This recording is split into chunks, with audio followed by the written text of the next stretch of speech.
Ladies and gentlemen, this is the 12th and final round. Right hand, Golovkin steps in and down he goes again. Unbelievable. Mayweather makes him pay.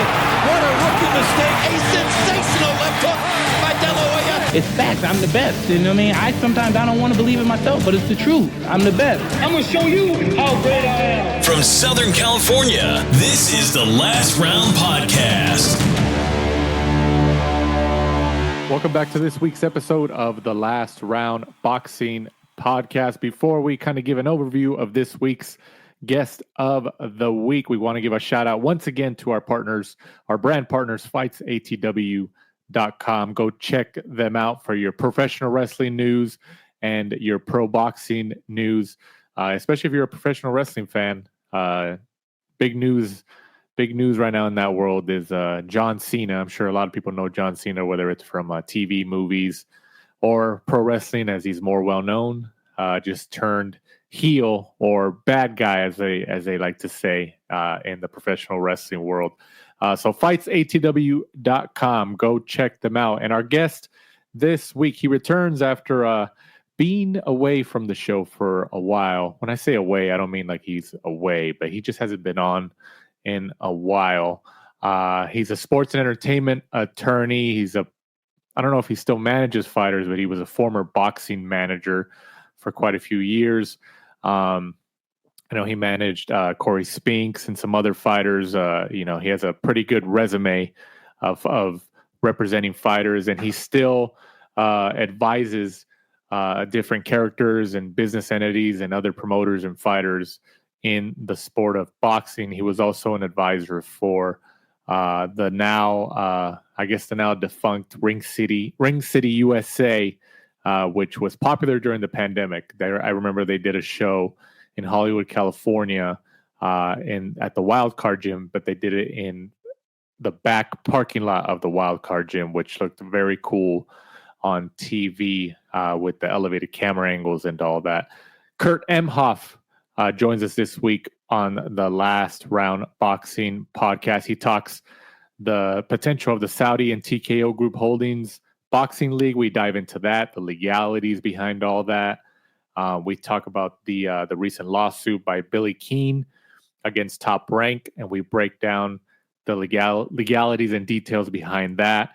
And then we also talk the Tank Davis and Lamont Roach Jr. fight, and the potential appeal that Lamont Roach is going to do towards the New York State Athletic Commission. We talk about that moment when Tank Davis took a knee, the comparison to some previous fights in the history of boxing, such as Floyd Mayweather and Carlos Hernandez in 2001.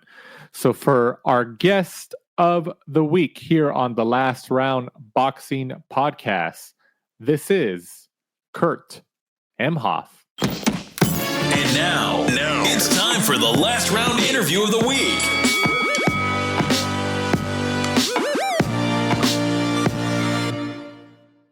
Hey, always a pleasure, man. Always a pleasure, Danny. Love chopping it up with you, talking boxing. Really interesting week. A lot of stuff going on. So, yeah, it should be a fun one. Absolutely. So let's just jump right straight into it. Let's start with the reports. There's been multiple reports. Probably the biggest outlet to report it earlier this year was the New York Times. But after that, there's been different outlets who have tackled this topic. On the reports that Saudi Arabia and their public investment fund are looking to create a boxing league with TKO Group Holdings. And for people who aren't aware, TKO Group Holdings is the parent company of the UFC and the WWE. And then the parent company to that entire structure is Endeavor. So there's a lot of moving parts there. And so the report says, before I get your take on it, Kurt, there was a recent earnings call recently with TKO. Their president, Mark Shapiro, touched on some of this information. He didn't really confirm or deny too much, but he kind of alluded to certain things. But in the reports that have been coming out the last couple months, as I mentioned, it's reportedly backed by Saudi Arabia's public investment fund. specifically through a subsidy of, I think, known as SELA, SELA, which will reportedly provide financial support to this potential league. And TKO will serve as a producer, promoter, and operator of the league's day-to-day activities, receiving some type of management fee of at least $10 million annually, and also have a chance at a potential equity stake based on certain milestones over a 5-year contracted period. In the reports, there's been details saying that Dana White, the president of the UFC, will likely be the leader, the president, the main promoter to head this entire thing. And then also the president of the WWE, Nick Khan, who is a boxing guy. For people who don't know, that guy, he is a boxing guy. There's interviews out there, even when he's talking about professional wrestling, where he kind of intertwines the sport of boxing from over the years. He talks about the HBO years and how he felt that when it went behind a paywall, he didn't really agree with that because the sport didn't adapt. So there's some very interesting things in his interviews that he talks about in relation to boxing. So we'll touch on that as well. But yeah, Kurt, who better to have to tackle these types of topics than you, an attorney and also boxing manager and just an all-around fan of the sport. What do you think about this whole situation here? Yeah, I mean, it's interesting because, I started a legal blog back in like 2018 and a podcast. And one of the big articles that I wrote that got some attention was, the time is right for boxing to start a league. And that was like, 7 years ago. So I've been calling for a league for a long time. I certainly didn't anticipate it looking the way it's, kind of turning out. The promoters kind of didn't put one together themselves. As usual in boxing, they can't get it together. They can't organize. They can't work together. So it takes Saudi Arabia and all its money. And now, smelling all this money and smelling the opportunity and the dysfunction in boxing, you've got the UFC and TKO, drifting in and saying, oh, look at us, we'll clean it up, So it's, in all honesty, it's a little embarrassing for the people who are in the sport, the promoters, if it comes to that, to my mind anyway, they should be embarrassed for not having the vision to do something like this. When they had the chance, when there was a ton of money in the sport. Can I stop you right there? Can I ask you, because it's not like I guess the most recent example would be maybe PBC, where they had a lot of fighters that were once signed with primarily Golden Boy. When that fiasco with Richard Schaefer and all that evolved and, split. And then a lot of them went with Amen and the PBC brand that was newly created at the time. And then, do you think that it's just, because I'm sure PBC was trying, that was an attempt to make some type of, maybe UFC-esque league on their part, but obviously it didn't pan out. Do you agree with that, or do you not agree that there was prior attempts in regards to that? Yeah, I think that the PBC was trying to become the UFC of boxing. I think, they tied up a lot of networks. They signed a ton of fighters. They paid above market. And I think the idea was, we're going to put this back on network TV. We're going to get, a couple big TV deals because boxing has always done good ratings on network TV.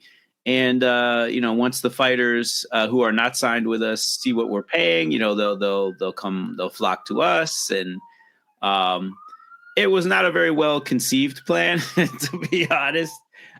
They were on way too many networks. They spent a ton of money. They burned a lot of bridges with networks because, they put one fighter on one network and that network would invest money in telling that fighter's story. And then they would bring that fighter back on another network. They just didn't organize it very well. They made mistakes, burnt some bridges with some networks. And ultimately, they ended up on Fox. They did get a deal out of it. But in terms of forming this league and this and that, they weren't particularly inclusive. They didn't say, hey, I've got, almost $1 billion from this hedge fund, Top Rank, Matchroom, Golden Boy, come on in. Let's really do something akin to the NFL or the other big leagues where, we've got, there's like 4 or 5 of us out there who have the vast majority of the top fighters under contract. Let's form a league and, look at this World Boxing Super Series. This is great. It's people are enthusiastic about it. If for, no other reason, at least do that. Do like tennis and golf. They have, 4 Grand Slam tournaments a year. Why not have a World Boxing Super Series in 4 weight divisions every year to get boxing fans excited? You take, independent ratings, so they're legit ratings. Forget the sanctioning bodies. That was one of the strengths of the World Boxing Super Series. It made the sanctioning bodies irrelevant. You're taking the best fighters. They're fighting each other. The winner of that is the champ. Who cares what belt they have? I thought that was the opportunity when, DAZN came in with a ton of money and Top Rank had a deal on ESPN and PBC had 2 deals, Showtime and Fox. There was like over 300 million and, Golden Boy ended up on DAZN. So there was like, more than $300 million at least pouring into the sport in broadcast fees. Divvy it up. Each of you take a weight division and do something with it. Don't just get yours and not organize this thing. But of course, no vision to do something for the greater good of the sport. Let's all just get ours. And, now they're all losing their deals because they're putting on mediocre product because they don't have enough fighters to sustain a network deal as one promoter. That's just the bottom line. So, it's their own fault. So now you've got, the Saudis, and it's interesting because Steven Espinoza was talking to Brunch Boxing. Shout out Brunch Boxing, Matt Brown, Ezra. They, and Steven Espinoza was just talking about how much money has left the sport with HBO gone, with Showtime gone, with Fox gone, and now the rumor that ESPN is leaving. That's like hundreds of millions of dollars. Poof, all gone. It was there. And now it's gone. And you got PBC hanging on by a thread on Amazon. Obviously Steven wasn't going to disrespect that. Yeah, they might be getting some license fees, but obvious with the output they've come out with, it's all pay-per-view. It's like they're not getting anywhere near the license fees they were getting before. And, supposedly Top Rank had their license fees. I don't know this, I'm just speculating from what others have said, but even with what Steven said, Steven was saying that with ESPN leaving, there's $50 to $75 million leaving. So that would be an estimate of what Top Rank is getting. And if you remember Max Kellerman back in the day when he did Max on Boxing, one of his first episodes, he had a graphic that showed what the networks were paying the different promoters, and he had 90 million up there for Top Rank. So it's possible. That's the report. That's the report I remember seeing for Top Rank. They were getting 90 million annually, I think. Yeah, there's been mumblings, rumors. Listen, I don't know. I haven't, I don't look at Top Rank's books. I've never seen them. So, but if that's what Steven's saying, that's he's in the business. He's in the television business. So, if that's his guess, then I believe him, or I certainly would weigh it pretty heavily. So that's where we are right now. Right now, you've got, PBC hanging on by a thread with Amazon, hardly getting any money. And I don't know what they're getting. Maybe they're getting more than I think, but they're not getting what they were getting. You've got ESPN that said that this deal's up, Top Rank hit the road or take a lot less money. And of course with ESPN, it's, you can't completely just say, oh, well, Top Rank blew it. Cause they let go of Major League Baseball. They let go of Formula One, which, to be honest, if you look at the TV ratings, Formula One kicked both the UFC and Top Rank's ass and was getting paid, I think, 90 mil. And they were doing well over $1 million per broadcast. And they brought their own sponsors. So if ESPN is letting them go, if they're going to take Top Rank back, it's going to be on the cheap, So here's where we are, right? So we've got, at least in America, there's literally not a decent paying broadcast deal for anybody. With the exception of say DAZN, right, for Golden Boy. And I don't know what they're getting, to be honest, but that's it. It's DAZN. It's not an American broadcaster. It's, I guess Russian. I don't know where the, Vlad or the guy who owns it, Blatnik or whatever is based out of. But yeah, so that's where we are. It's either get money from the Saudis or do pay-per-view if you're a US promoter, or if you're Golden Boy, you're on DAZN. So here comes the UFC and the Saudis. I guess they have the Saudis, but they're trying to put this deal together. Initially, as you said, the New York Times reported that the league was going to be the top 200 fighters in the world in like 12 different weight divisions. Right. Which was kind of more like, if you play that out, it's kind of like they said it was going to be the top 15, in each division, with obviously a couple extra fighters in there. So it sounded like they'd have a really good World Boxing Super Series type thing. You've got the top guys and they'd all fight each other, and you decide on a champ. My impression, and I have no inside knowledge on this, but it just appears that Eddie and Frank are very friendly. They're in with Turkey. Bob and Al, maybe not so much, and Bob and Al are very independent, very controlling. I don't think they want to put their rosters just at the whim of Turkey Al Sheikh. So the concept of this World Boxing League, which was somewhat kind of what I had in mind, where you have the best fighting the best. That's just the idea. On a regular basis. Gee, there's an idea, right? Have boxing's best actually fight each other like every other sport does. So that idea I think is evaporated, because I don't think they can bring. Even though they paid Top Rank that sponsorship fee, and they gave Golden Boy a sponsorship fee, and Queensberry and Matchroom got one too. So it seemed like they were all aligned, but that hasn't come together. So I think Turkey has pivoted. It sounds like Dana White has gotten his ear, because Turkey's doing business with the UFC too. And Dana's always wanted to get into boxing.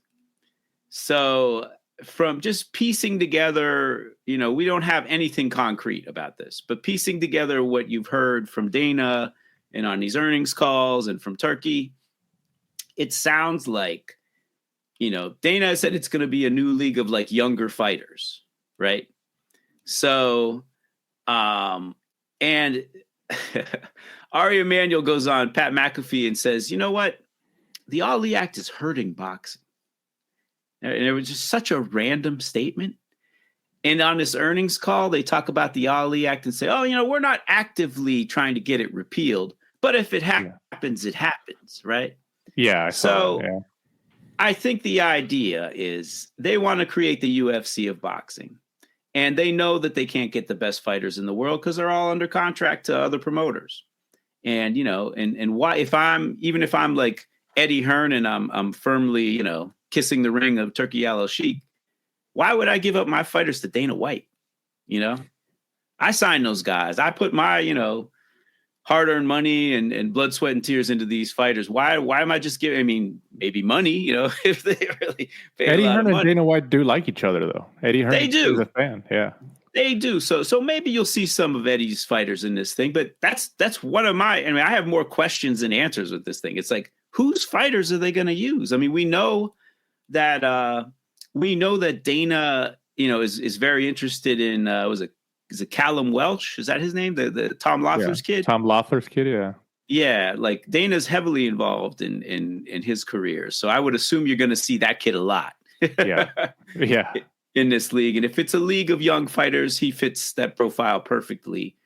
Probably Tom Loeffler's fighters are going to be in there. Assuming Eddie maybe wants to throw him a few, and Queensberry wants to throw him a few, and Oscar seems to be down with the program too. But I'm still curious. I want to, because the thing is too, it's like, okay, people want to watch boxing, and they'll watch boxing, but they really want to see major league boxing. You know, I mean, Top Rank's ratings are kind of mediocre because they're not showing, you know, they don't have superstars anymore. You know, they're showing very good fighters, and most of them world champions even. But, you know, the Pacquiaos and the Loma in his prime and Crawford and even Shakur Stevenson now, and Teofimo is kind of AWOL. You know, like all of the guys they built are kind of, you know, not on the network anymore. So their ratings have suffered because of that. So I'm wondering, like, who's going to watch this? You know, I mean, hardcore fans, you know, we'll watch boxing no matter what, but is it really going to capture the mainstream fans? You know, is it just because Dana White's involved? You know, is that really going to pull like MMA fans and have some crossover? I mean, we'll see. But, you know, interested to see, you know, whose fighters are involved. And if they're talking about repealing the Ali Act, it's because they want to be the promoter and the sanctioning body, or what would be deemed a sanctioning body in boxing. And that's someone who offers titles and advertises fights as world title fights or title fights. Can you give our listeners just a quick overview of what the Ali Act is, just if they don't know what you're talking? I mean, they know, Sure. They probably heard it, but they don't know what it is. Right. The Muhammad Ali Act was the baby of John McCain. It was really designed to fix a lot of the ills in boxing. A lot of it was targeting Don King and some of his kind of unethical practices. It was, you know, it was a little scattershot, but I mean, the Ali Act itself was about conflicts of interest between promoters and sanctioning bodies. Like, sanctioning bodies are not allowed to take money from promoters. Promoters are not allowed to take money on the management end from fighters. You know, there's a disclosure part of it where promoters have to disclose for like big TV fights. They have to disclose how much money they're getting from broadcast and how much money is coming in for the fight to the fighters before the fight happens, or before they can get any, you know, realize any money from these things. You know, there's a coercive contract piece of it where you basically can't take options. If you're telling a fighter, in order to get this fight, you have to, you know, I have to take options on you. You know, you have to give me X amount of fights. So in the Ali Act, they limit that to 1 year because promoters were, you know, in order to get a title shot or in order to get a shot at my guy on my show, you got to sign with me for like 3 years. You know, they would tie up fighters, or you wouldn't get a shot at their guys. So that one, and that one's actually had an effect. Also, if you're a mandatory number one challenger of a sanctioning body, the champion's promoter cannot take options on you. That's part of the Ali Act, and that's another thing that's, you know, very positive for the sport. But you know, they wanted to create a wall between promoters and sanctioning bodies so that they are separate entities operating separately, no money passing between them unless it's a sanctioning fee that's you know documented in their rules. You know, they also had they put some things in there about ratings, but they didn't really give the Association of Boxing Commissions enough power to actually enforce it. But one thing that the sanctioning bodies have to do, their rules and their ratings have to be published on the internet for the public to see. There has to be an appeals process if someone disputes a rating. You know, I'm probably not getting all of the things. There's also a private right of action for fighters if there's a violation of the act. So it was very much a pro-fighter kind of, you know, pro keep boxing on the up and up piece of legislation that passed. Now, does it have its problems? You know, is it strictly enforced? You know, there's complaints about that, and McCain realized that, and he actually tried to get another bill passed, trying to get a national commission that could really, you know, license sanctioning bodies and really put their foot on the sanctioning bodies.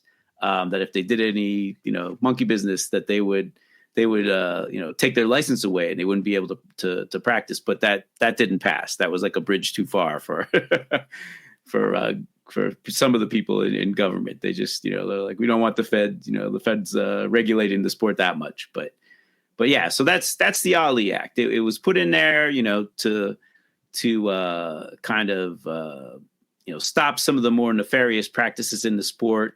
Also with the options and so on, as my friend John Nash always likes to point out, it's to keep monopolies from happening in the sport so that you can't control the titles. This was a big issue in the 50s. The IBC, the International Boxing Club, had a monopoly on, the world titles and the stadiums where the big fights happened, like Madison Square Garden and so on. And they had the mob helping them out, and, they had a monopoly on the sport. So, the Ali Act, by limiting, by not allowing the promoter or the champion to control the title, like allowing the number one contender to fight him while being free from the champion's promoter, that's something to prevent monopoly.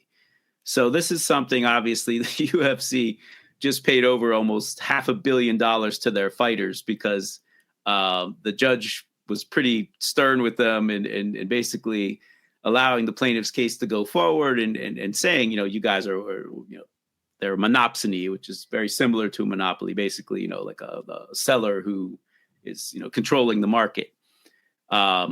So you've got the UFC and TKO coming in, and they want to get rid of the Ali Act. They want to create a UFC of boxing, and, they want kind of their own league of fighters, who I would assume I mean, this is another thing that's interesting. My question, what are the contracts going to look like? If you sign a league contract, do you have to sign with, Turkey's promotion, Sila? Do you have to sign with, Zuffa Boxing? Do you have to, sign with these guys, or can you be affiliated with another promoter? Does that promoter have to, give up a co-promote to these guys? Is it going to be, I don't know, is it going to look like a UFC contract, which is really, doesn't give the fighters much rights? Are they going to look to suppress wages like they do in the UFC? A lot of questions. I have a lot of questions. So it's interesting, but it looks like these guys are going to go forward with it. And if the Saudis are behind them, I assume there's going to be a decent amount of money behind it.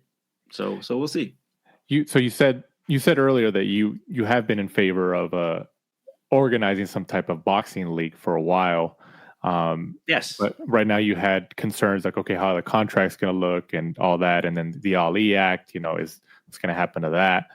So assuming let's just stick on the contract side, for example, from your perspective, like how would you, I guess from a general standpoint, how would you like to see a contract structured from a potential viewpoint from a league like that?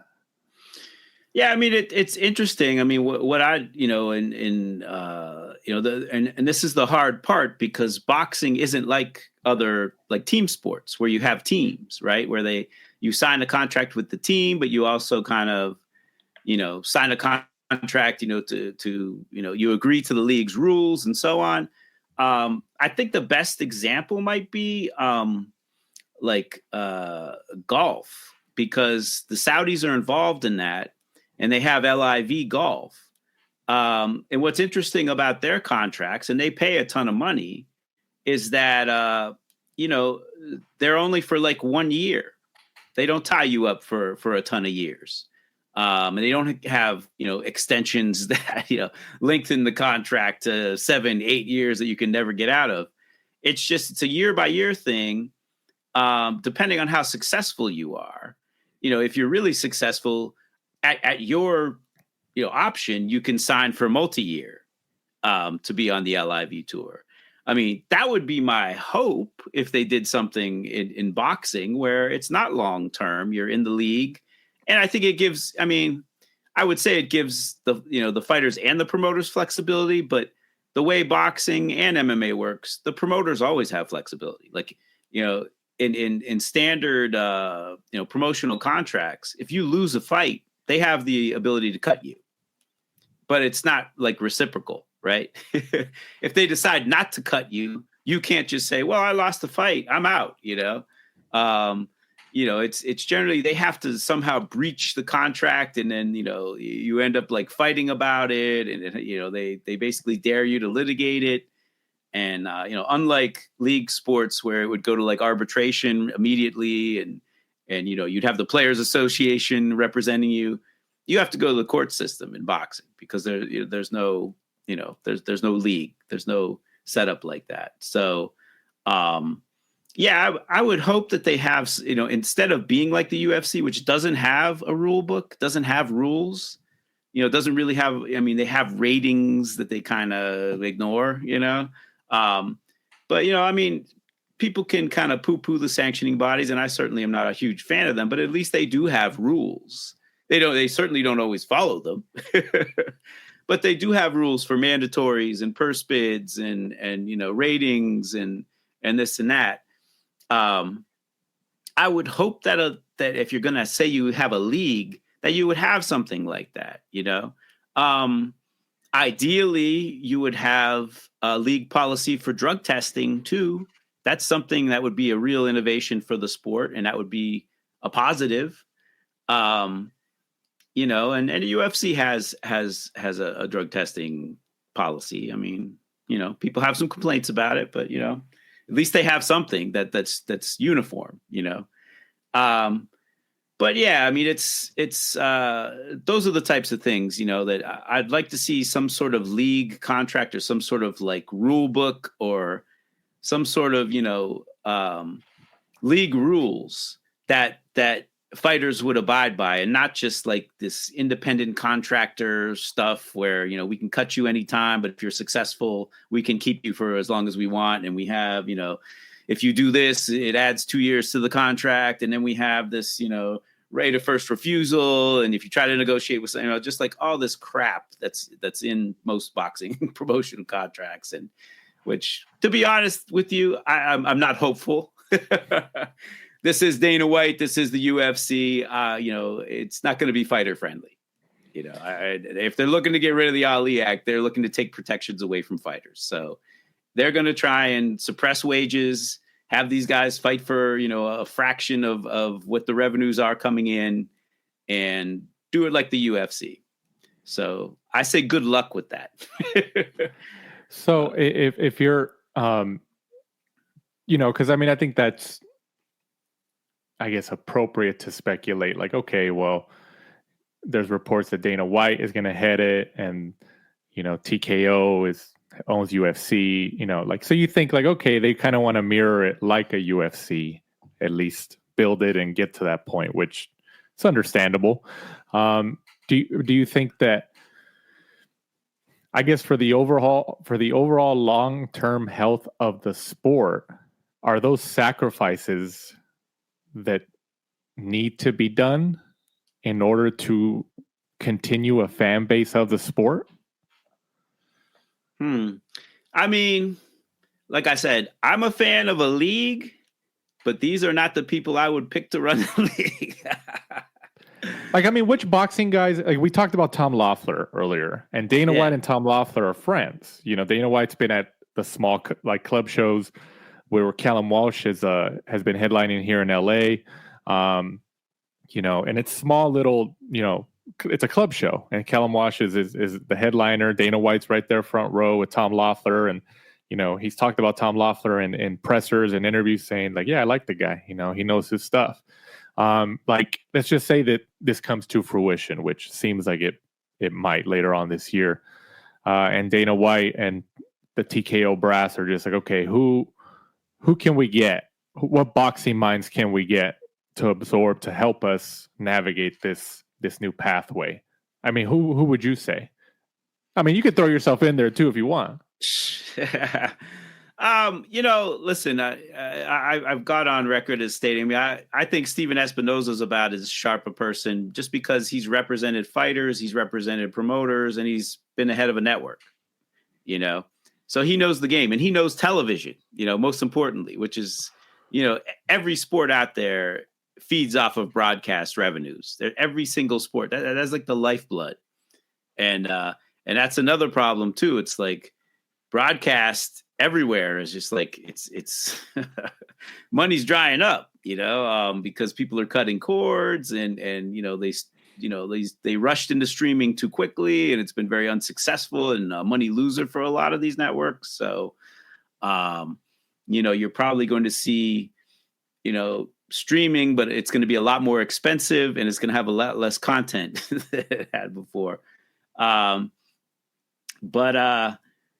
Yeah, I mean, as far as people to run it, I mean, Steven, for the most part, he's got the that I can tell, he's got the best in me. I mean, some people aren't fans of him, obviously. He gets razzed on Twitter by a certain element, and that's fine. You're in the public eye. People are going to love you, people are going to hate you. It's just the way it goes. But in terms of just to my mind, because he's run a network boxing program, because he is an attorney, he's very bright, and he loves the sport.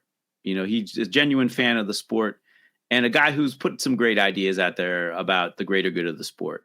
So, I would prefer him to kind of, be one of the organizers, and thinking about these long-term things, and modeling a league, on positive things, like, maybe some sort of, you have tennis and golf where the players have a seat at the table in making decisions and so on. You think that's going to happen with the Saudis and the UFC running this thing? It's not going to happen. I'd like someone who really has the greater good of the sport in mind, and not just, how much money can we extract from it, which has kind of been. And listen, it's business, it's a business. You don't get in it to be a nice guy, and you don't get in it to, lose money. But, there's a way to make money and still do things. I mean, I don't know, man. I think you can do both. You can definitely do both. What do you think about, we talked about him earlier, but Nick Khan, the president of the WWE, I talked about how he's a boxing guy. Like I said, there's interviews out there of him talking about boxing, the sport of boxing. I think there was the interview that I'm thinking of that I watched about a year or two ago. He was with the sports commentator Colin Cowherd out here in LA, and Nick Khan was talking about streaming and in relation to the WWE and their media rights deal and all that, and he was talking about how he felt that when boxing went behind a paywall with HBO and Showtime, that it hurt the sport long term, which is why it's at where it's at today. Because couldn't agree more. Absolutely, yeah. Completely right about that. Yeah. So I mean, obviously you agree, but why do you feel that's the case as well? Well, listen. I wish I knew Nick Khan better. He seems like, he is a guy who certainly knows the game. It's hilarious. Like back in the day, early 2000s, when I was a manager, I remember riding on a plane with Joe Tessitore to one of the Friday night fights where one of my guys was fighting. And he mentioned Nick Khan. I'd never heard of him. And I guess he was probably representing Joe at the time, but he was a sports agent. Yeah. Yeah, he had an interest in one of the fighters I had, Jeff Resto, and he told me, why don't you give him a call? You could take him on. I was kind of like, why do I need Nick Khan? I'm doing fine. Like, who's Nick Khan? Yeah. I've got a great roster of fighters. I don't need Nick Khan. But now I wish I'd at least given him a call. Because he's certainly become a very powerful guy. But yeah, listen, if he's a guy, obviously he recognizes, the problem. That was it. You had, HBO, and it's kind of been the same story over and over, right? Like HBO outbid the networks, and it went off of network TV.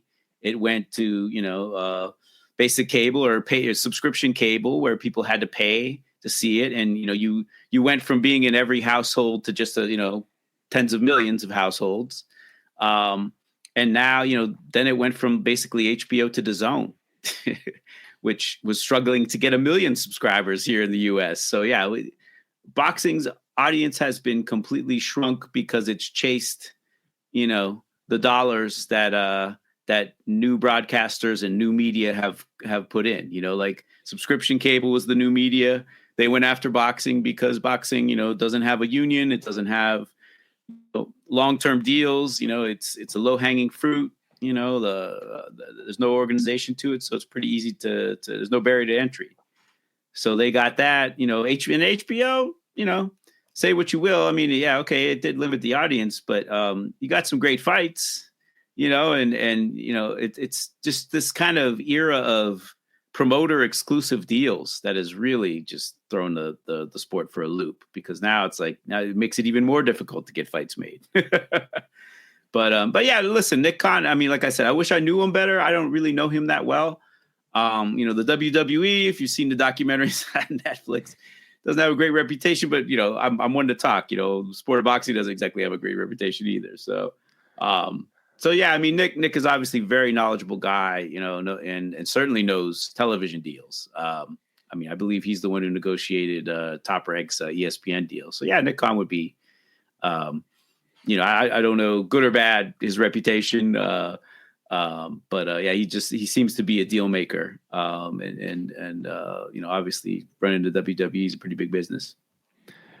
And I'm assuming just because of the Saudis' relationship and their reported stake in DAZN, I think there was a report that they have like a financial stake in DAZN, or they purchased a certain equity stake in it. 10%, yeah. Yeah, I believe that was a number.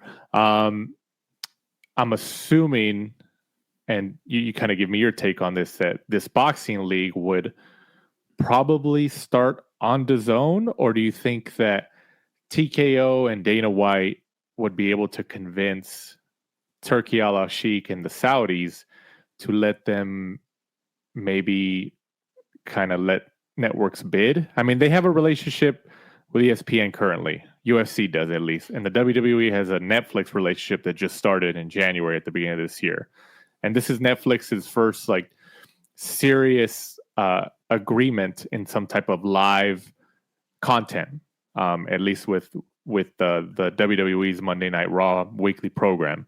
I mean, what do you think? Do you think it'll start on DAZN and then, maybe in a year or two or whatever the contract years are, then it'll go up for bids? That's a really, really good question, because this is where the rubber meets the road. I mean, the Saudis certainly have an interest in putting it on DAZN, right? And all of their boxing, for the most part, with the exception, I think, of the first Beterbiev Bivol fight, all those fights have been on DAZN. I have not, when people have talked about the UFC's new deal, the letters DAZN have not come up. They are not negotiating with them. They're negotiating with, I guess ESPN has some sort of exclusive negotiating window, I think, into April. And ESPN's pretty much stopped negotiating with UFC. So they're going to just basically see what UFC can get on the market. I would think that it's probably going to be more influenced by TKO, where this ends up. No, even though the Saudis have that interest, because, they know television, they know entertainment. And at a certain point, as much as I love seeing fighters getting paid outrageous amounts of money and seeing all these great fights happen, the Saudis are going to want a return on investment. Eventually. I think I saw that LIV lost almost $400 million in the last year. You can't just keep flushing money down the toilet like that. I mean, eventually they're going to want to make money on this stuff. So I think when it comes to that, and I think that's probably was Dana or Ari or whoever's, TKO is talking with the delegation from Saudi. That's probably the argument. It's listen, you guys are spending too much money. It's great that, all these guys are making money, but we can show you how to clean up boxing and not have to pay the fighters anywhere near what you're paying them now. So I would think their game plan is to, just market is like they did the UFC, and that's really what it was. It was all marketing, that, it's the fastest growing sport. Oh, it's taken over for boxing. It's taken over for boxing. It's taken over. Like if I had a dollar for every person who's come up to me when I say I work in boxing, oh, isn't the UFC taking over for boxing? Like if I had a dollar, their marketing has been so effective with that. And I'm just kind of like, no, I have no interest in working in the UFC because they don't pay their fighters. I wouldn't make a freaking dime. Like the boxers make more money. It doesn't make any sense for me to work in mixed martial arts. They pay those guys peanuts. So, that's definitely got to be the argument. Like, listen, you're spending too much money. Look what we did. Look, the fighters aren't even making 20% of the revenues. We're, laughing all the way to the bank. We're bragging about how much money we make. We're making money hand over fist, and people buy that. This lawsuit and what happened, and coughing up that much money, which I mean, maybe the NFL coughed up a little more on the concussion litigation, but the money they coughed up to their fighters, and there's still litigation going on. I mean, how are they not tarred by that? How like Don King, Don King ripped off fighters. He definitely ripped off fighters. But he was ripping them off because he wanted to go 50-50 with them.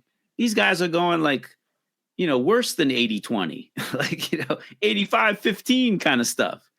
And they don't have the reputation that Don King has. It's crazy. It's absolutely crazy. So that's the argument. And I think, they're looking for a lot of money for this new UFC deal. And I think, what they'll do is try and, they're bundling, right? They've got Power Slap now. They've got WWE now. Now they can bundle boxing into it. And listen, we're cleaning up boxing. We're going to make a league, It's not going to be 4 sanctioning bodies and, willy-nilly stuff. It's going to be a real league like UFC. It's going to be the best. It's going to take over boxing, So, I think the Saudis would probably be wise to cede control over what this entity does and where it goes to TKO, because TKO, this is what they do. What about the political implications? Do you think that any negotiations or any associations from this potential boxing league with any other networks or media partners might be affected by the political landscape in Saudi Arabia? Interesting. I mean, yeah, like LIV Golf, that's kind of the one example you see. And I think they only, I mean, I don't follow golf, but I think they had a deal on DAZN, right? That was pretty much, I don't know. Is there another US network that televises LIV? I'm not aware of any. Yeah, which is kind of surprising because golf is a pretty big sport, and they definitely were able to grab some of the top golfers in the world. So I don't know if it's not ideal, right? But at this point in time, you've got, I mean, they're in soccer, they're funding UFC, they're in boxing. WWE is doing shows over there. They're being normalized. And I think with this teaming up with TKO and how connected Ari is in the entertainment world, I think, and especially since the Saudis are bringing so much money, I hate to say it, but yeah, I don't think the networks are really, I think they'll turn the other cheek on the human rights record of Saudi Arabia if they think it can make money for them. I don't think a lot of these networks, I don't think Netflix would turn away. I don't know about, who else is on the table. ESPN. Yeah, I'd be surprised. And considering too, you've got, the UFC obviously has completely catered to the right wing and Trumpers. I mean, they literally have entrance music for President Trump and he comes to the shows. So, they are certainly not apolitical.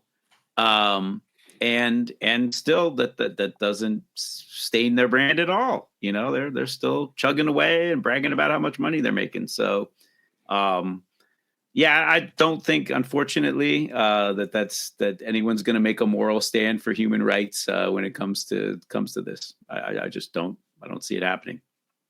Speaking of how much money they're making, somebody who alleges they haven't been paid, and I will transition to this, is Billy Keane, who is labeled as a fixer in some of these circles here. Billy Keane recently filed a lawsuit against Top Rank, and he also listed its president, Todd DeBuff. He alleges a breach of contract, promissory fraud, and unjust enrichment, asserting that Keane was promised 10% of the earnings of fighters he recruited. And then he also is alleging, I think the number included in the information, the legal document, was over $25 million in unpaid fees for his services, which included signing high-profile fighters such as Tyson Fury and Amir Khan, and allegedly managing Top Rank's relationship with ESPN. He also alleged that Todd DeBuff allegedly instructed him to broker a secret deal sometime in 2019 with the alleged crime boss, Daniel Kinahan, who has had some sort of ties to Tyson Fury. We don't know how strong or how weak, but there's been photos of them out there together and all that. So there was some type of contact there, alleged contact. So I mean, what do you think about this, Kurt? You know, what did you read? Did you get a chance to read over the lawsuit filed by Billy Keane? I mean, what's your reaction to it? my like the strongest reaction I had was, wow, this couldn't come at a worse time for Top Rank, right? Yeah, with the ESPN deal looming. Exactly, because I was just at the show when Keyshawn Davis won the title against Baranchyk, and you know, I talked to a few people from Top Rank and ESPN, and my impression was that yes, their TV deal, their current TV deal is up with ESPN, but you know, contrary to reports, you know, I think they're still talking. And there might still have been some sort of deal worked out, you know, maybe not as lucrative as the last deal, but, you know, I mean, you know, I didn't get that much detail. They're talking, you know, and Top Rank's still signing fighters. So even if ESPN doesn't, you know, work out, I think they have some backup plans. I mean, they have CAA representing them, so I don't doubt that they'll land somewhere. But man, I mean, a lot of the lawsuit really brought up things that we already knew, right? Like we already knew that Top Rank, you know, had been dealing with Daniel Kinahan, right? Like, you know, Tyson Fury, certainly he wasn't shy about saying that Kinahan was his man and that he had, you know, negotiated the big fight with Wilder. You know, and I think I remember it being reported that Top Rank had paid Kinahan like $1 million for each of Fury's fights from 2019 to 2021. You know, Bob Arum, like already kind of in his own words, I remember him saying he's cooperated with authorities once they cracked down on Kinahan. And you know, and there were no repercussions, you know, that we know of legally for Top Rank. So, and this is all stuff that ESPN knew. You know, but it kind of like refreshed my memory on some of the stuff. Like, you know, they kind of rehashed that Kinahan leveraged the Fury to Top Rank deal, you know, in order to get, I forgot about MTK's output deal with ESPN Plus, you know, back in 2019, where they got like 30 shows. So the fact that you got details that he kind of details, you know, the actual dealings with Kinahan, you know, that's, I'm sure Top Rank just kind of cringed, like reading the complaint. You know, the stuff about undercutting Frank Warren too, where they're alleging that, you know, oh, you know, they were saying, oh, we want to steal Frank's fighters, and let's get Tyson Fury away from him, and this and that. I mean, they work with Frank Warren, so I don't really know the veracity of some of the allegations, but just the way they framed it. I mean, I'm sure, I'm not sure, Frank Warren was too happy to hear about this. The stuff about Todd bad-mouthing Bob, calling him senile, and he's the Bob's stepson, right? Yeah, he's his stepson, and he's always kind of been the guy who's basically the heir apparent. So trying to create a wedge between him and Bob, I was just like, oh, this is so insidious, this is so bad, and then. Basically, the allegations of racism. I mean, obviously, Bud Crawford had some of that stuff in his suit. And once again, as you read the complaint, the allegations of racism, to my mind, they don't really tie into any of the causes of action. So it's just kind of a, smear at Top Rank. But again, yeah, I mean, if I'm ESPN and I'm looking at this, I'm just kind of like, do I want that headache? Seems really dysfunctional over there. Why do they even have this guy, Billy Keane? Why can't they do all this stuff themselves? Why do they need some sort of fixer or some undercover, guy who, is working for Top Rank, but on the down low,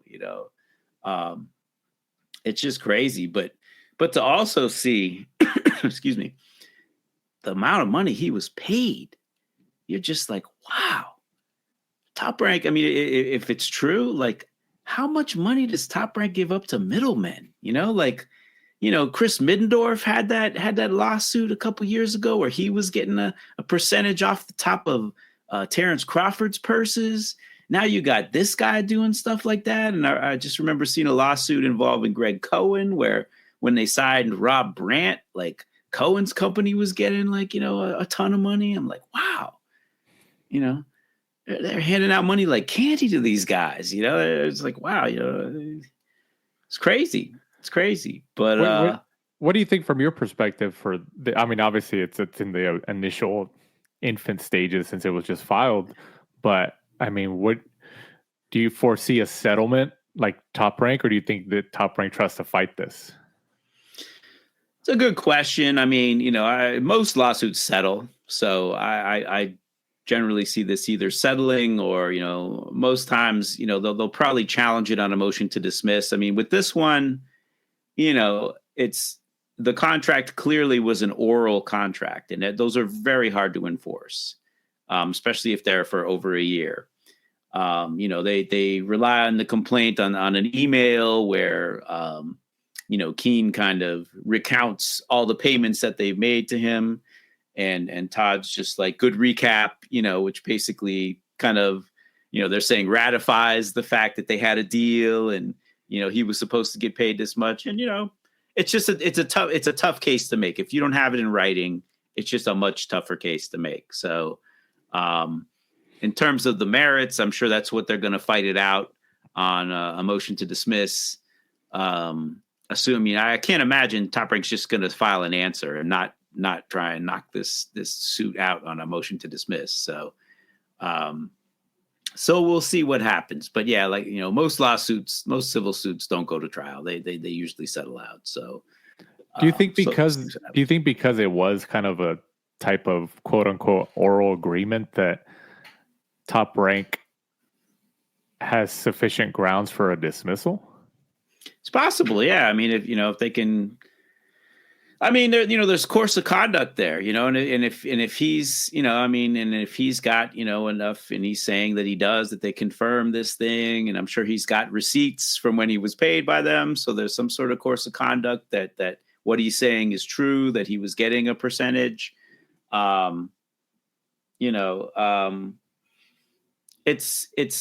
It's possible he can get past the motion to dismiss, but again, oral contracts are hard to enforce. There's statute of frauds thing. I mean, I don't want to get too into the legal weeds on this, but Yeah, I mean, we'll see. We'll see what happens. I'm interested to see the motion papers and see what these guys come up with. But yeah, and I don't know California law. I think this was filed in California, so it'll be California law.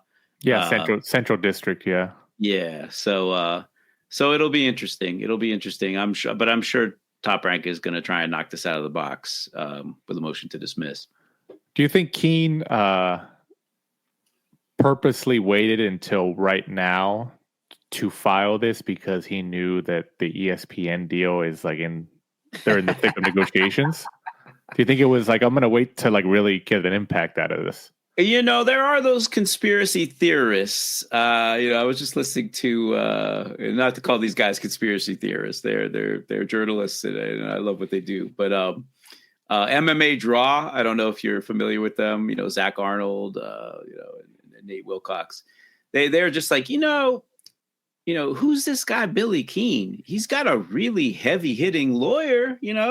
For a guy I've never heard of. He's got Patty Glazer, who's represented, Harvey Weinstein and Conan O'Brien and, some really heavy hitters in the entertainment industry. They were they didn't say it, but they were kind of hinting, do you think TKO might have been paying the legal bills? I'm not going to get into any of that kind of speculation or rumor or whatever, but I'll just say, yeah, I think it's for Top Rank, the timing is bad. This is not the kind of suit where it looks like there's infighting and dealing with criminals and, kind of dealing with shady characters, doing business on their behalf. It's not the kind of thing you want to come up as you're negotiating potentially a new deal. So, the timing is real bad. Absolutely. Yeah. That's what I was thinking. I was I wonder if he timed this here. Do you think that TKO has any chance or is exploring the possibility of purchasing or making an offer to buy Top Rank? I mean, this comes up, every once in a while. I think Rick Glazer was reporting that the sale was imminent, a year ago. It's last year, I think. Yeah. And even before that, there was rumors that Top Rank's people and UFC's people always shoot that down. I don't know, because Dana said some really horrible things about Bob Arum too. So they're not the best of friends. But then on the other hand, Todd DeBuff and Lawrence Epstein, who's the GC, general counsel, and a higher up at the UFC, Lawrence was the best man at his wedding, and Lawrence used to be Top Rank's counsel. So what a connection that is, huh? Yeah, they're really good friends. So yeah, I mean, I don't know. I don't know if anyone's going to buy Top Rank out. To be honest, I mean, they're developing yet another star in Keyshawn Davis. But at the same time, they've lost Crawford. Lomachenko looks like he's near retirement. They lost Shakur. Teofimo looks like he wants to leave. Jared Anderson, their big heavyweight hope, got smashed to bits by Bacoli. Where is Top Rank right now? I mean, they're still a great company, and they're still signing fighters, and they've got a lot of great young fighters. But superstars, even Tyson Fury, it's he can't fight in the U.S. because of the Kinahan stuff. And that was a big signing of theirs, and they put a lot of money into promoting him here in the U.S. So yeah, they're in a tough spot right now. They don't have a home yet in terms of a network. They've got fighters leaving them, and now you hear that Bob Arum, it's been reported on the internets that Bob Arum is meeting with Jose Suleiman, and they're kind of putting their heads together, bracing for this new league that TKO's throwing at them. And Mauricio Suleiman. Mauricio Suleiman and Bob were talking and talking about how scared do you think those sanctioning bodies are right now? It's such mixed signals, right? Because on the one hand, Turkey's throwing money to these guys and he's sponsoring this WBC Grand Prix, which I don't know, man. It's just such a clown show sometimes. It's like, is the WBC promoting this? Like, who's promoting this? Like, they're, sanctioning bodies are not supposed to be promoters. They're not supposed to form leagues, right? Listen, they have eliminators, they do that kind of stuff, but this Grand Prix thing, what is this? But he's got Turkey funding that, and the WBA supposedly is getting some kind of money from Turkey. But at the same time, Turkey's just like, 4 sanctioning bodies are too much, and I'm going to form my own league. And I'm buying Ring Magazine, which, oh, by the way, has a belt that's kind of more respected than any of the sanctioning bodies. And that's another thing. You want to talk about the Ali Act. So you got Ring Magazine that has ratings, that issues titles, and they also, they publish when, their ratings change. They kind of, in a way, obey the Ali Act with their ratings. But now, supposedly, Ring Magazine is promoting fights, right? Are they not? Ring Magazine is promoting the Ryan Garcia and Devin Haney and Teofimo Lopez fight coming up. Sanctioning body, Times Square, yeah. Promoter. What are they?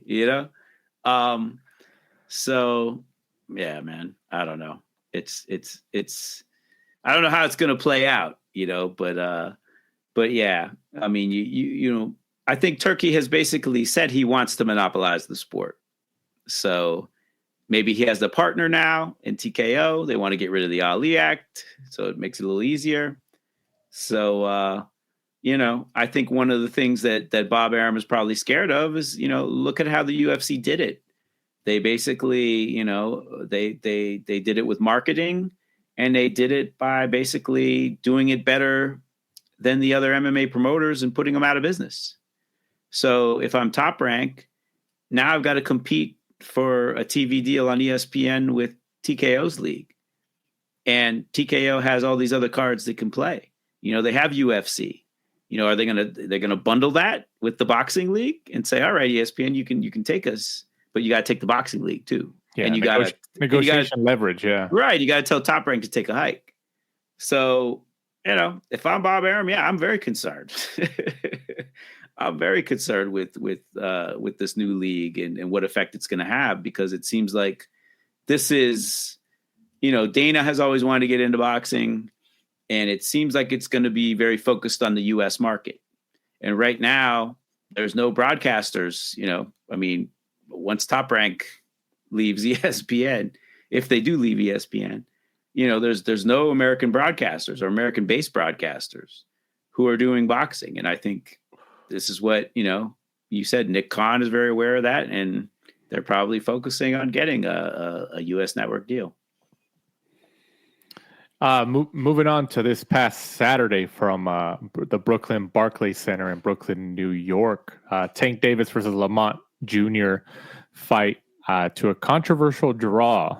I guess the most talked about moment, and especially on our Twitter account, we had a tweet where we referenced a video of a fight between Floyd Mayweather and Carlos Hernandez in 2001 in relation to this past Saturday's Davis versus Roach fight. And that tweet kind of went viral for us. People kind of discussing it and the comparisons and what they think about it. So that was very interesting to kind of see in the boxing spaces there.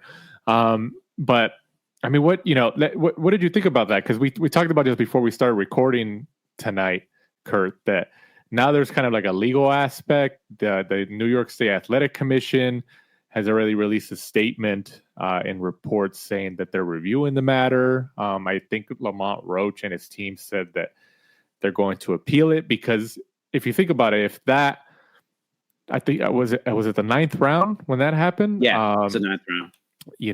It looked like Lamont Roach just kind of stuck the jab out there and touched the right eye of Tank Davis just enough. He made contact, because if you slow it down, you could see the contact.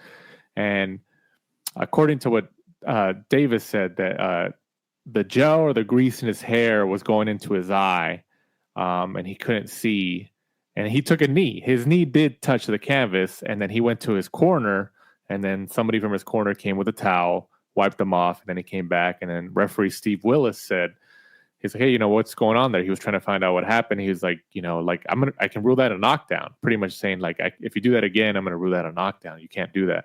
But it wasn't ruled a knockdown, and it ended up being very, very significant. Probably, I think it was the most significant moment of the entire fight, because the fight was a draw, and if that was counted a knockdown, assuming the remainder of the fight went as it went, Lamont Roach would have won the fight by unanimous decision. I mean, what did you take from this past Saturday's fight and that whole scenario? It's a lot to unpack, Danny. A lot to unpack. Yeah, I mean, my initial reaction was, I think I tweeted, I'm like, there's no timeouts in boxing. All right. Like, you can't just, oh, I got something in my eye. And not only that, I mean, listen, if it happened at the very beginning of the round, and he's just coming out of the corner, and he's just like, hold on a second, I got something in my eye. Maybe, the referee can be more lenient, but we're talking the middle of the round or within the first minute, he gets hit with something, backs up, takes a knee. When you take a knee after you get hit with something, I mean, or like you do, with the Mayweather thing where you don't even get hit with something and you take a knee, or even, he was the one throwing the punches, like it was Mayweather, and he hurt his hand. Yeah. Right. Or I think I remember in the Gerald McClellan Nigel Benn fight, didn't the fateful round where he got counted out? I think McClellan just took a knee, and the referee started counting.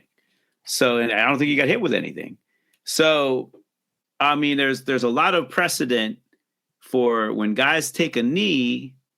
And, Gervonta knew what he was doing, taking a knee. Why not just run to the corner? He took a knee first. I think he expected to be to lose that point, and then he saw that he didn't get the point taken away. He's like, oh, okay, great. But I think he expected when he took that knee. Right.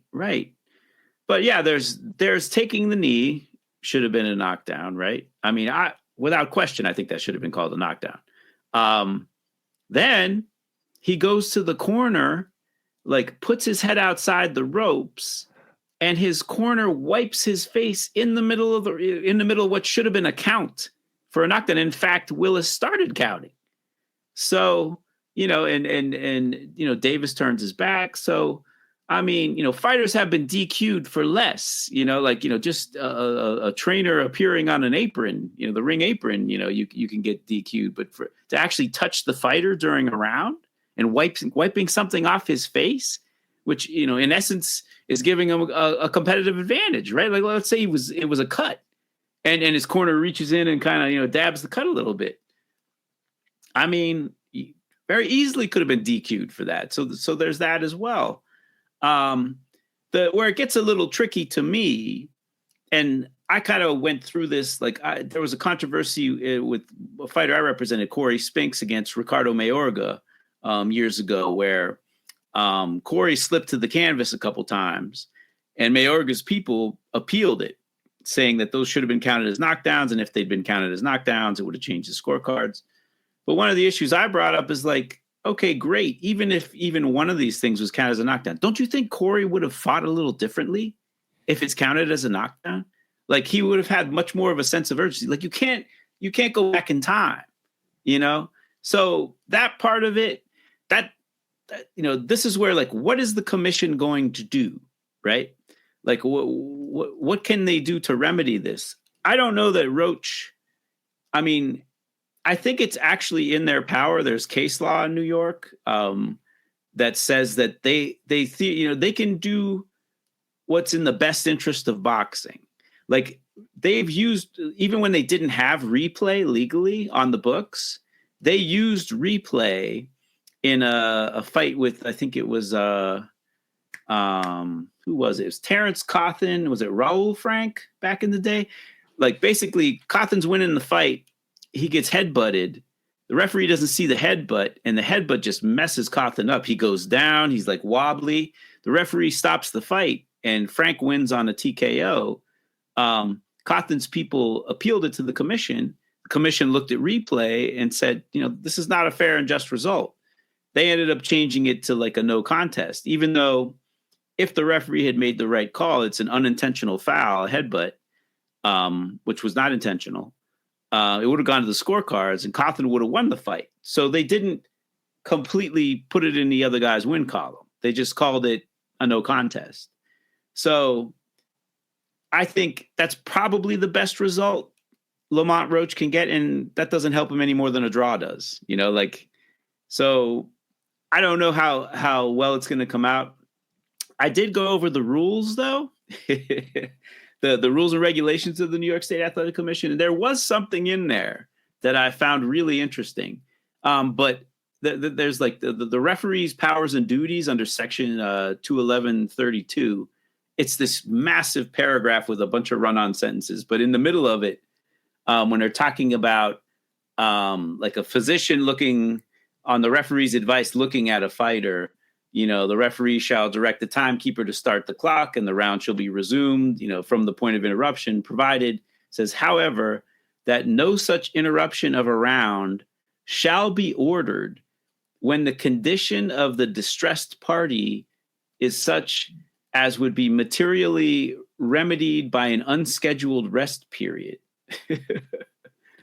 Except where the injury involved shall have resulted from a foul action by the opposing participant. So it's a little confusing. Maybe I'm looking at it wrong, but it's kind of like, okay, that's basically saying you can't do a timeout. Like if you're distressed, unless it's some sort of foul, you can't just take some sort of unscheduled rest period during a round.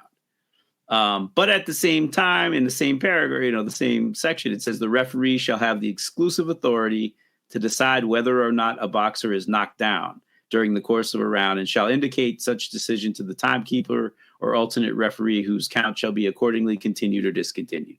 So that's generally the rule. The referee is the sole arbiter. He gets to decide whether things are a knockdown or not. So, but there's also the replay rule.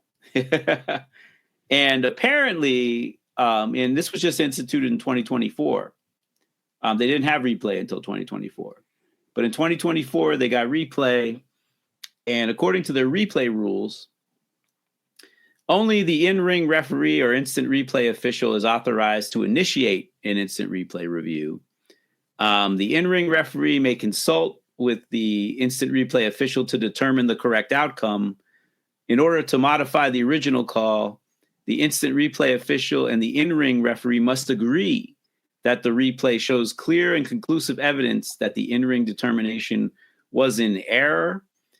And there's also this thing, which is, I think, how this played out, that, they try and make this determination in the 1 minute between rounds. And if necessary, they'll extend it an additional 30 seconds. But I think from the statement from the commission today, they had some sort of technical issue maybe with the replay, or they're saying they did, where they weren't able to get it done, right? They weren't able to look at this thing. So I think, another rule there is if a determination cannot be rendered based upon the review within the 1 minute rest period and where necessary, the additional 30 seconds, the in-ring call shall stand. So that's probably where they were on the night. But yeah, they said they're going to take another look at it because the commission can, in the best interests of boxing, overturn things, including judges' decisions, though I can't recall when they've ever overturned a decision and given it to the other fighter in New York. I've never seen that. What do you think are the chances that it does get overturned? Because you also, whether they admit it or not, and they wouldn't admit it, like the commission and the state as a whole of New York are probably going to take into account that Tank Davis does fight a lot, has fought a lot in Brooklyn. They fight out in New York. There's not a lot of fighters right now that are fighting in the United States in general, ever since the Saudis came in. And Tank Davis is probably the biggest American star in the sport right now. And let's just say they overturn it, they review it and they overturn it. There's a chance that you kind of antagonize Tank Davis and his team, and they're like, oh, I don't want to fight there anymore. They overturned my decision. I'm going to go fight in Vegas or DC, Atlanta. I mean, do you think that's maybe on their mind? I would hope that that's not a consideration. Yeah. I mean, that's not what they're there for. They're there, to enforce fair play. Right. But can I unequivocally say that that's not a consideration? Of course not. I think the argument for a DQ is probably as strong, if not stronger, than the knockdown one.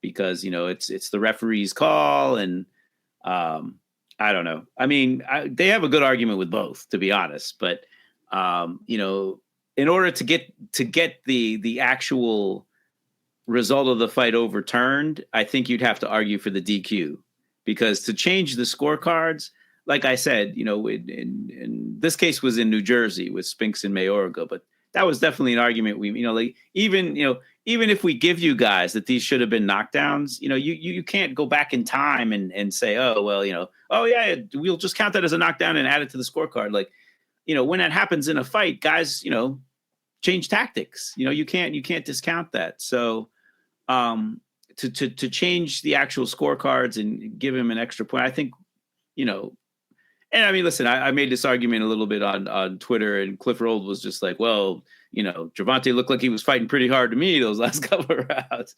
And I don't doubt that he was, but, I don't know. I just don't. I think that Gervonta would be a little hard done if they just changed the scorecards and gave, took a point away from him. I just don't think you can do that retroactively. But the DQ, I mean, that you could argue that he should have been DQ'd there for what he did, and that you can change the actual result of the fight and put it in the win column of Roach. But we'll see. I mean, it's an uphill battle. It's an uphill climb for Roach. But just talking about the fight itself, I mean, how did you have it? I thought I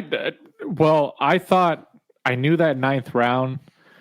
I was watching it, and I knew that ninth round when that happened, because I think all of us watching it, especially live, when that moment happened and Steve Willis goes to him, and everybody, just like the commentators on the Prime pay-per-view broadcast were just like, what? They were just as confused as we were at home, right? And we were waiting to see, like, okay, what's going to transpire out of this? So what is Steve Willis telling him? Like, oh yeah, that could have been a knockdown, and you could see Tank kind of motioning to, like, his hair. It's like, saying you couldn't really hear it too well, but there was something there. And I had some friends, watching it with me, and I remember I told them when that round was over, I was like, that's going to be very significant by the end of the fight. They're like, oh, you think so? I was like, yes. I was like, I guarantee you that moment right there will have a huge impact on the scorecards. And sure enough, right at the end, it scored a draw. And if it would have been a knockdown, assuming it continued as it did, Roach would have got the decision. But I thought I had Robert Diaz on last week. We had Robert Diaz on last week, who's on Team Roach. He was there in the ring after, and he was there. He was telling me and during the episode that, like, Roach is really fighting hard, that him and Tank fought in the amateurs, like they know of each other. And I think, I'll admit it. I didn't really give Roach a chance. I thought he was going to put up a fight, but I thought just Tank was just on another level. So I was proven wrong, and Roach fought well. Like, so I'm happy for Roach, because I think him getting, even though he didn't get the win, at least him getting the draw is a lot better than him getting the loss. Right. Because it gives him, more of a chance at landing the rematch. His name is involved. He's the only one who kind of gave any type of blemish to Tank now. He's like, oh, I give you a draw. You're not undefeated technically anymore. He's the first guy who could say that in Tank's career. I thought it was a great fight. I thought Roach fought, at least to my expectations, he fought very, very well. He definitely trained hard for that fight, and he was definitely studying the Tank Davis movements. I liked the fight. I thought it was a great back and forth tactical fight. But I did think that Roach was probably going to get knocked out, but he didn't. And I'll take, I was totally wrong. And I hope he gets a nice payday after this and gets some decent fights. It's just like, I look at it like how Isaac Cruz was like a last minute replacement, but he fought a really good fight. And there's even some people out there who thought maybe he should have got that decision as well. I think it was out here in LA. And look at Isaac Cruz. Isaac Cruz, from that moment, he created a pretty good career out of it so far. He's gotten some big fights. I'm sure he's made some okay money. And I think Lamont Roach is essentially at that point now where Isaac Cruz was a couple years ago. I think he's on that path now. Yeah, absolutely. I mean, it's interesting. Like Tank's performance, it was it's obviously the people who think he's like, the face of boxing or one of the best in the sport, you got to be concerned because there was just no urgency to it, right? Like you're used to him starting slow, right? I mean, he kind of has that, a lot of these veteran fighters or some of the best fighters, Crawford does the same thing. He'll give away the first round, maybe even the first round or two, just to see what the other guy has. Yeah, they download like they used to say Lomachenko did. There you go. Yeah. You see what they've got, and then you start breaking them down. Frank Martin was like that. He gave away rounds. Mario Barrios was like that. Leo Santa Cruz, all those guys jumped out to a lead on him, and eventually he just walked them down and chopped them down. Or the other, if a guy's like overly aggressive, like a Ryan Garcia or a Rolly Romero, he'll catch him. He'll always catch him leaning over that front foot with that hard left hand, that counter left hand. He's great with the counter punches. The thing you really got to give Roach credit. I mean, first of all, he came in with a lot of confidence. Maybe because, they fought in the amateurs. They just know each other so well. I think they've sparred quite a bit. Maybe he just wasn't intimidated. But he just stayed so disciplined in there, right? Like he didn't get out over his front foot, like, Garcia and Romero, but he was aggressive. He stood his ground. He was not overwhelmed when Tank turned it up, and he was determined to like counter the counters, and catch and shoot when Tank reached with that left hand or tried to gun that big left hand and end it. So you gotta be impressed with Lamont Roach. I mean, the fight he fought was very much world class. But at the same time, you look at the punch output from the early round, it was just sparse. These guys really didn't get going until like the 5th or 6th round. It didn't really become like a fight. But maybe that was the game plan with Roach. Just kind of lull him to sleep, not give him anything, and then try and come on late. But it's just crazy. I mean, like you and like most people. I mean, what the books had, like Tank was like a 16-1 favorite. Like no one in their right mind really gave Lamont Roach a chance. Mm-hmm. And this is a guy who lost decisively to Jamal Herring, who Shakur Stevenson just like ran over. So, and he hasn't really had a significant win. Maybe Hector Luis Garcia is his best win. Who Tank struggled with a little bit, but then just absolutely immolated when he got to him. So the fact that he absolutely fought Tank to a standstill, I mean, you got to give Roach credit. Whether Tank's thinking about retirement and just wasn't the same guy. I mean, all right, maybe there's some of that, but I think a lot of it was Lamont Roach and what he brought to the table. So it's interesting. We'll see if there's a rematch. I mean, I doubt the commission's going to give Roach what he wants.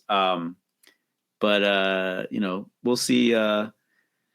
We'll see. I mean, I'm interested to.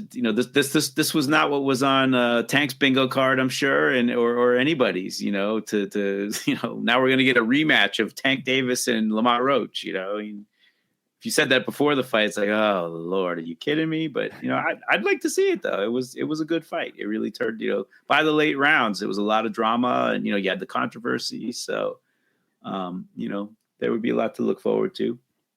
Absolutely. What'd you think of the undercard? I thought it was fun. I thought it was a fun card. I mean, I was looking forward to. I think especially after my interview with Robert Diaz, and then me and Robert Diaz also talked after our recording about the Tank and Roach fight. And he was saying, "I'm telling you, he's like Roach is in it. He's like he's training hard," and he was just telling me some behind the scenes details and stuff like that. So I got a little bit more invested in it because, talking to somebody on the inside of one opponent's team right there. But I mean, did you prefer anything or any other fight besides that fight? I mean, did anything stand out in the undercard? Well, going in, I mean, the one fight I was really looking forward to was Rayo and Russell. That was. Yeah. I thought Rayo Valenzuela was gonna take it, but I was wrong. I thought it was, I don't know if it was a 50-50 fight. I actually, even though he lost to Puello, I thought, Russell was a slight favorite to my mind going in, but man, just a great performance. I mean, Valenzuela came to win. He didn't give up, and he took a pretty good beating, especially by the late rounds. But just the activity, the work rate, and just the accuracy and the IQ in there. And I mean, Valenzuela hit him with some body shots. He was trying to hit home runs. Coming from that Robert Garcia school, that's why. Yeah. And it wasn't that he wasn't trying, and it wasn't that he fought a horrible fight. To my mind, it was just Russell was just that good, And I wish his brother fought a lot more. Well, I wish he would fight more, right? Like he's also seems to be on this, at most 2 times a year. Well, I guess the world-class fighters, that's pretty much all you're going to see him. But the last couple of years, it's just been 1 time a year. Let's hope he doesn't adopt that philosophy of I'm only going to fight one. I mean, come on, man. PBC doesn't have that many dates. Exactly. If they give you a call and say you need to fight, you need to fight. But yeah, I was really impressed by him. It seemed like, I'd love to see him and Puello do it again. The Puello fight kind of, with Sandor Martin, it played out exactly like most people thought it would. You've got 2 lefties who are counterpunchers without a lot of power. It's going the distance. Sometimes those fights end up being better than expected. I don't know if that one, it didn't put you to sleep, but it didn't, it's not going to be a fight of the year candidate either. It was, good 2 guys with good skills. I didn't really score it round by round. It was close, I mean, both guys would have their moments in rounds. I don't know. Did you think Martin was hard done by that decision, or do you think Puello deserved it, or? I think Puello pulled it off. I didn't disagree with it. I mean, would you want to see a rematch? Oh, hell no. The rematch I want to see is Russell and Puello. That's what I want to see. Right. Yeah. I mean, that should be, PBC should make that. They should make. I don't know if it headlines a pay-per-view, but I mean, if they have the dates, I mean, who knows where it's going to be in a couple months or 6-7 months from now. Yeah, put it on the, if they do Davis, Roach Jr. too, that should be the co-main. I think, unify the titles. I mean, create some excitement. I mean, it's bizarre. There's so many great fighter, very good fighters at 140 pounds, but there's just no excitement right now. Because like Haney and Garcia fought once and it ended up being over the weight, and they kind of seem to be in their own stratosphere. They don't really care about titles or whatever. They're just looking to make money. So, and they seem to be also out of the 140 pound division. They're just, I think they're going to go to 47 now. Right. Teofimo, God knows what Teofimo's doing. He's not trying to unify. He's not, he's just doing weird stuff, racist stuff. I don't know, man. Teofimo's been a disappointment, man. He could have been such a star. He's just kind of we talked about him a couple weeks ago Mike and I on one of our episodes where, we were talking about the lack of American stars. The Saudis are coming in, and there's not really an American star. I mean, we talked about Tank Davis. I think he has a fan base in the United States. He does. I mean, the guy draws. Crawford does too, but just Crawford's, I think, at that point where, especially after the Spence fight, where he's just kind of like, okay, I'm just gonna take the big money fights. Which I mean, right. He's fought hard to be where he's at, so it's not that he doesn't deserve it, but in terms of consistent activity, I think he's done with that. But we had talked about the lack of American stars, and I think it was after the Keyshawn Davis fight, because we talked about how ESPN, he won that fight, and he's an American. He was I believe he's an Olympian, and and he's a young guy. I think he's mid-20s maybe. It's like, okay, well, if Top Rank still continues their relationship with ESPN, especially, kind of work around Keyshawn Davis, kind of build him up a little bit as an American draw. Yeah, he's exciting. He's really come of age the last couple of fights.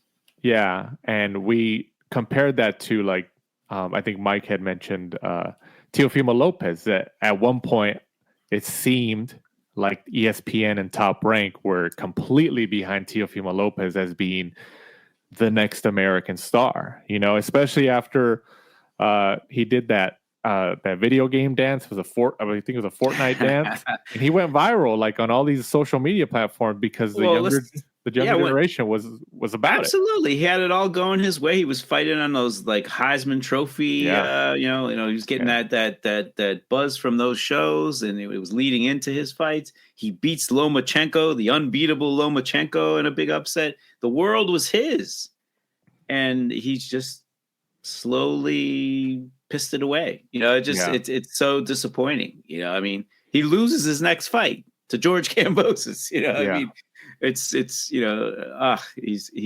had the world in his hands and just kind of dropped the ball. I think, unfortunately, and this is just me, observing from the outside, but I think his personal problems that he dealt with, especially the family problems that he dealt with, and relationships, I think it just really affected his life as a whole, which also affected his professional life as a fighter. And it sucks, regardless of what he's going through, what he's saying. Like, I mean, that was unfortunate, because it was just like, it was fun to see Top Rank and ESPN positioning him, like you said, the Heisman positioning, and all that. Like, okay, like, and he was winning, and then he beat Lomachenko. Like, the momentum was there, and then circumstances, just around his life and lifestyle just caused a decline. And I mean, he's still there, he's still young enough, and he's still, like, involved. But yeah, he was on that pathway. He was definitely on that pathway. Yeah, I mean, and say what you want about Top Rank, but they build stars. I mean, they've done it so many times in the past. Oscar, Floyd, Cotto, Loma, and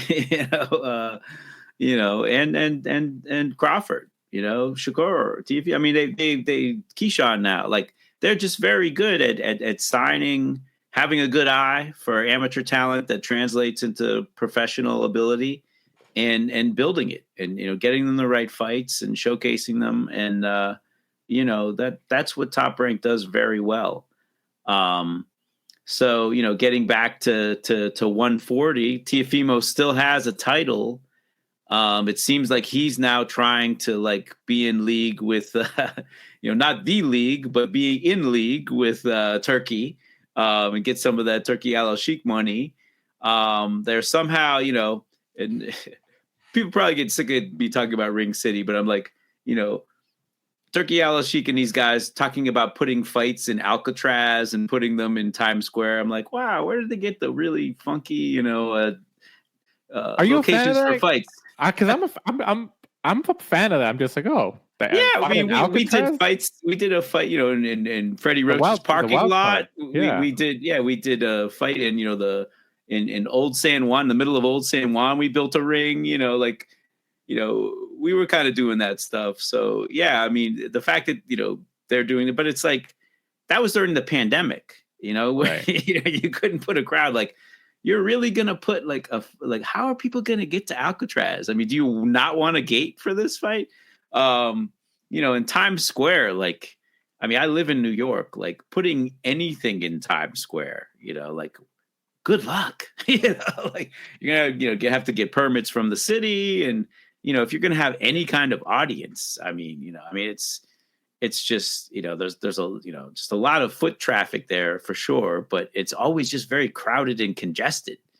So putting an event in the middle of it, I mean, I don't know. We'll see. Good luck, but they're very unconventional locales for sure. Absolutely. We'll see how it goes. I mean, I'd much prefer they put something, like, why don't you revive some of the great, old arenas, like the Olympic, and I don't even know if it's still there in Los Angeles, or it's not, no. Yeah, or maybe they even tore it down. What was the venue in Philly where they used to have the Tuesday night fights all the time, and Russell Peltz used to promote there. It was like a war grounds kind of type place, but I don't know. Yeah, I mean, I know. I like we talked about it at Ring City doing some shows there, and I can't remember the name of it.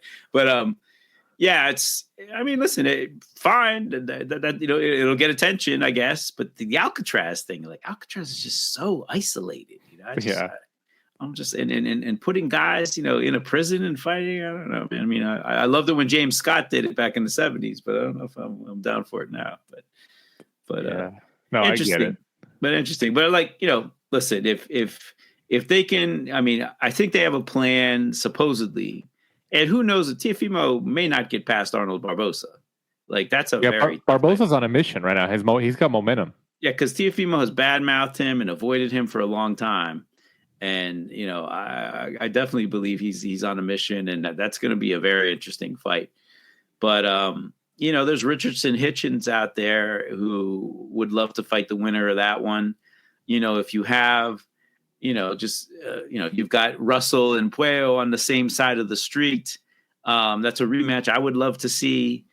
Listen, if those fights can get made, and then you've got two guys who have two belts, why not, have them unify and make a big fight. But I think, I don't know, Lopez, they were talking about maybe he fights Barboza, and it's either Hitchens or he moves up and fights the winner of Ennis and Stanionis, which I'd love to see that too. We'll see. But yeah, I mean, just having these guys fight each other, that's make the big fights, and definitely don't marinate, because as you see with guys like Tank Davis, you fight these fights that don't motivate you long enough. And listen, with Tank, they worked hard to try and make the Lomachenko fight. So it had to be a big letdown for him to fight Lamont Roach, going from Lomachenko to Lamont Roach. I mean, the fight got postponed, right? It was supposed to happen last year. And then for reasons unexplained, it ended up leaking into to this year. So who knows, if Tank was just very upset and, couldn't get motivated. Who knows, man? Who knows? But now he's going to have to fight Roach in a rematch. People want to see it. Absolutely. Well, Kurt, I definitely appreciate your time this evening. Especially with all these topics that we discussed today, with the lawsuit with Top Rank and Billy Keane, and then the potential of this Saudi and TKO partnership, and with their league and all that, and then the legalities behind the Tank Davis and Lamont Roach Jr. fight. Who better to have on than you, man?